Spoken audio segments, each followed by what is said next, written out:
এবারে ভারত কঠিন সিদ্ধান্ত নেবে, কারণ এর আগের দিন প্রেস কনফারেন্সে রণধীর জয়সওয়াল কিন্তু পরিষ্কার বলে দিয়েছেন যারা এটা করেছে তাদের উপযুক্ত শাস্তি পেতে হবে, ভারত ছাড়বে না। অর্থাৎ ভারত শেখ হাসিনাকে তো ফেরাবেই, যে শেখ হাসিনাকে 2 ব্যাটালিয়ন দিয়ে কিভাবে ফেরানো হবে। তারেক রহমান হচ্ছে শেষ কূটনৈতিক চাল, তাকে যে শর্তাবলী দিয়ে পাঠানো হয়েছে যে এই এই জিনিস আপনাকে করতে হবে, যদি না করেন তাহলে পরে আপনার তো মার্কিন যুক্তরাষ্ট্রও বলেছে, ভারতও বলেছে যে আপনার দেশে থাকার কোনো উপায় নেই। এখন সবে সবে তারেক রহমান সবে ফিরেছেন, তার প্রতি তাকে সময় দেওয়া হচ্ছে, তার প্রতি নজর রাখা হচ্ছে তিনি কাজকর্মগুলো ঠিকঠাক করেন কিনা। আপাতত তিনি ওই মাজারে আর এতে গিয়ে উনি জিয়ারত করছেন, সমস্ত এতে যত কবরস্থান আছে, ইনক্লুডিং বঙ্গবন্ধুর ওখানেও যাবেন বলে শোনা যাচ্ছে।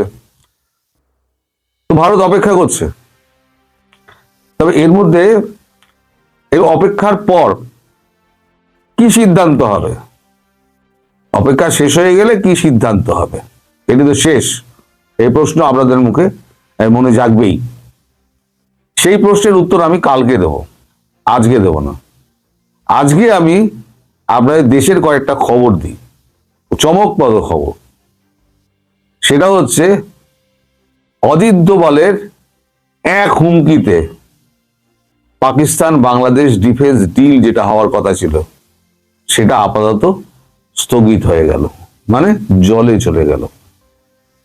সেটা বলা হচ্ছে যে পরবর্তী নির্বাচিত সরকার এসে এই ব্যাপারে সিদ্ধান্ত নেবে। তার মানে অজিত দোভাল যে হুমকি দিয়েছেন, এমন চরম হুমকি দিয়েছেন যে ইউনূসের হাত পা কাঁপতে শুরু করে দিয়েছে। ইউনূস সঙ্গে সঙ্গে একেবারে প্রেসকে ডেকে, মানে প্রেস উইংকে ডেকে একটা বিবৃতি দিতে বলেছে। তারপরেতে বলেন যে থাক, এই বিবৃতি দেওয়ার দরকার নেই, পরে যা করার করা যাবে। উনি তবে প্রেসকে একটা বিবৃতিতে উনি বলেছেন, কি বলেছেন সে প্রসঙ্গে আমি আসছি। এই যে মানে ডিফেন্স প্যাক্টটা হয়েছিল, এই ডিফেন্স প্যাক্টের মধ্যে 2-4টে জিনিস আমি জানতে পেরেছি, যেটা আমাদের ইন্টেলিজেন্স মারফত আমরা খবরটা পেয়েছি। যেমন পাকিস্তান বাংলাদেশের সঙ্গে যে ডিফেন্স প্যাক্ট হয়েছিল, সেই ডিফেন্স প্যাক্টে পাকিস্তান যেটা ঠিক করেছিল, 8টা বাংলাদেশের 8টা এয়ারবেস, 4টি সমুদ্র বন্দর এবং 12টি ভারত বাংলাদেশ সীমান্ত, মায়ানমার সীমান্ত ব্যবহার করবে। আসলে হচ্ছে মায়ানমারটা তো একটা কথার কথা, আসলে হচ্ছে ভারত বাংলাদেশ সীমান্ত 12টা ব্যবহার করবে। উল্টো দিকে বাংলাদেশ পাকিস্তানের 6টি এয়ারবেস আর 4টি সমুদ্র বন্দর ব্যবহার করবে। এবং ওখানে একটা পয়েন্ট লেখা আছে যে একে অপরের প্রতি সহমর্মিতা এবং সমঝোতার ভিত্তিতে চলবে, এবং প্রতিরক্ষা বিষয়েও একে অপরের প্রতি আক্রমণ নিজের ওপর আক্রমণ হিসেবে দেখা হবে। সেই ডিফেন্স প্যাক্ট যেটা ছিল 31 তারিখে সই হওয়ার কথা ছিল, সেটা আপাতত জলে চলে গেল। এবার আমি কিছুদিন ধরে আপনাদের বলে যাচ্ছিলাম যে শুরু থেকেই নির্বাচন হবে না, আর নির্বাচন করতে উনি ইচ্ছুকও নন। সেটা কারণটা আমি কালকেই বলেছি, যে নির্বাচনের কি কি ধাপ থাকে, কি কি নিয়ম থাকে, সেগুলো উনি করেননি। আর জামাতের সঙ্গে যে বিএনপির যে একটা ঝামেলা লাগবে এবং ইউনূস যে মধ্যখানে স্যান্ডউইচ হবে, সেটা আগাম আমিও বলে দিয়েছিলাম। কাল যেটা ঘটনা ঘটেছে সেটা একটা খুব উল্লেখযোগ্য ঘটনা, যেটা আপনাদের কাছে সম্পূর্ণ চেপে যাওয়া হয়েছে। আপনাদের তো কোনো কিছু জানতে দেওয়া হচ্ছে না, এটি হচ্ছে মুশকিল, যে আপনারা জানবেন কি করে। দেশবাসীকে একেবারে অন্ধকারে রেখে দেওয়া হচ্ছে, কিন্তু অন্ধকারে ডাকলে কি হবে, আমার মুখ তো বন্ধ করতে পারবে না, যতক্ষণ আমার মুখ খোলা আছে আমি তো বলে যাব। এখন গত রাতে 3 সদস্যের জামাতের একটি প্রতিনিধি দল যমুনাতে গিয়ে ডক্টর ইউনূসের সঙ্গে দেখা করেন। দেখা করে তারা বলেন যে একটি দলের ওপরে কাজ করছে, কোন নির্দিষ্ট দলের ওপরে যদি সরকার কাজ করে, বিএনপির নাম না নিয়ে কোন নির্দিষ্ট দলের ওপরে যদি সিদ্ধান্ত নিয়ে তারা কাজ করে, তাহলে আমরা এই নির্বাচন হতে দেব না। মানে নির্বাচন হতেই দেবে না। এই যে আমরা নির্বাচনের কলা ঝুলিয়ে এই সমস্ত কিছু হচ্ছে না, জামাত পরিষ্কার জানিয়ে এসছে নির্বাচন হতে দেব না, থাকবো না, করব না, এই সমস্ত না, হতে দেব না, পরিষ্কার একটা রেড লাইন টেনে দিয়ে এসছে। তাদের অভিযোগ 30 জন ডিস্ট্রিক্ট কমিশনার বিএনপির হয়ে কাজ করছে, তাদের কোনো কথা শোনা হচ্ছে না। এবং জামাত ইদানিংকালে যতগুলো অনুরোধ সরকারের কাছে রেখেছিল, সব কটা অনুরোধ ফাইল চাপা পড়ে রয়েছে, তার একটাও কোনো কাজ দেয়নি। এটা হয়েছে 6টা সময়, আপনাদের এই বাংলাদেশ সময় 6টার সময় এই মিটিংটা হয়েছে।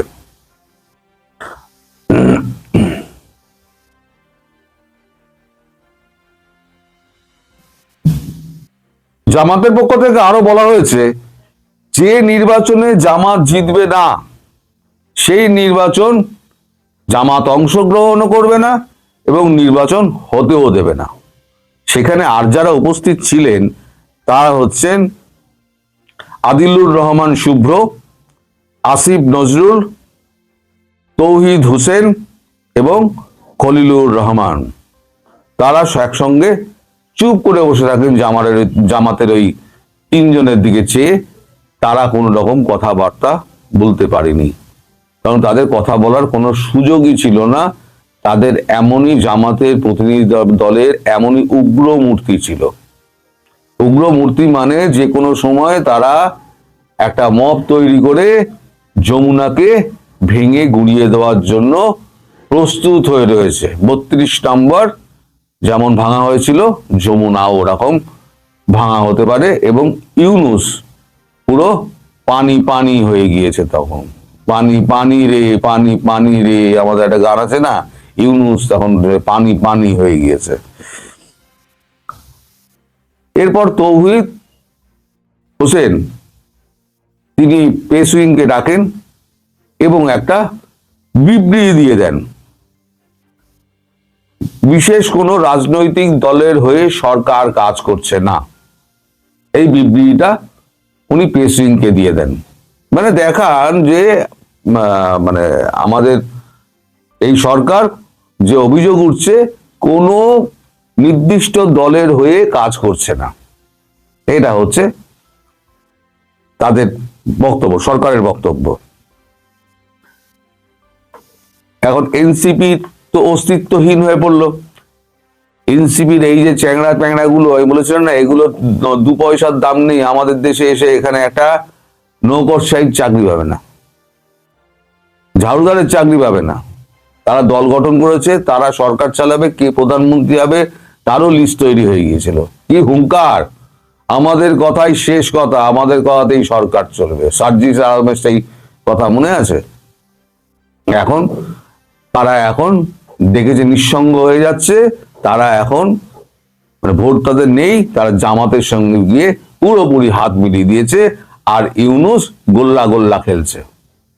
এত স্বাদের একটা দল তৈরি করেছিল ইউনূস, নিজে প্রেসিডেন্ট হবে এবং কাউকে একটা প্রধানমন্ত্রী করে দেবে, একটা পুতুল সরকার তৈরি করে তিনি আজীবন ওখানে ভোগ করে যাবেন।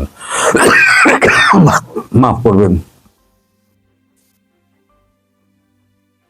এখন আমাদের প্রধানমন্ত্রী মানে বাংলাদেশের প্রধানমন্ত্রী শেখ হাসিনা কি ভাবছেন, এটাও তো আপনারা জিজ্ঞেস করবেন। শেখ হাসিনা তিনি বলেছেন আমরা নির্বাচনমুখী দল এবং নির্বাচনে 300 আসনে প্রার্থী দেওয়ার জন্য প্রার্থী তালিকা আমার প্রস্তুত আছে। এটা গতকালকে যার সঙ্গে আমার কথা হয়েছে তিনি আমাকে পরিষ্কার জানিয়েছেন। তার সঙ্গে রীতিমতো যোগাযোগ আছে শেখ হাসিনার, প্রায় দিনে একবার তো প্রায় কথা হয়ই, কোনো একদিন যদি বাদ যায় তার পরের দিন কথা হয়। তো তিনি আমাকে বলেছেন যে শেখ হাসিনা বলেছেন নির্বাচনমুখী তার দল নির্বাচনে অংশগ্রহণ করবেই এবং 300 আসনেই প্রার্থী দেবে এবং সেটা হবে একদম নতুন মুখ। আমি ওই 264 জনের একটা লিস্ট বলেছিলাম না, ওই 264 জনের লিস্ট বাতিল হয়ে গেছে। মানে পুরনো যত মুখ রয়েছে, হ্যাঁ সব মুখ বাদ যাবে না, যারা সততার সঙ্গে দলটা করেছে তারা নিশ্চয়ই থাকবেন, কিন্তু যারা কেবল পয়সা গুছিয়েছেন এবং ওনাকে ঘিরে রেখে একটা সিন্ডিকেট তৈরি করে ফেলেছিলেন শেখ হাসিনার কাছে, এখন সেই সিন্ডিকেটের মুখগুলো পরিচিত হয়ে গেছে।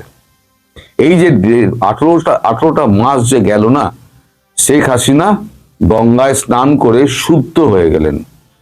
এবার আমি বলেছিলাম না আপনারা এক নতুন শেখ হাসিনাকে দেখবেন, সেই নতুন শেখ হাসিনাকে খুব শীঘ্রই দেখতে পাবেন।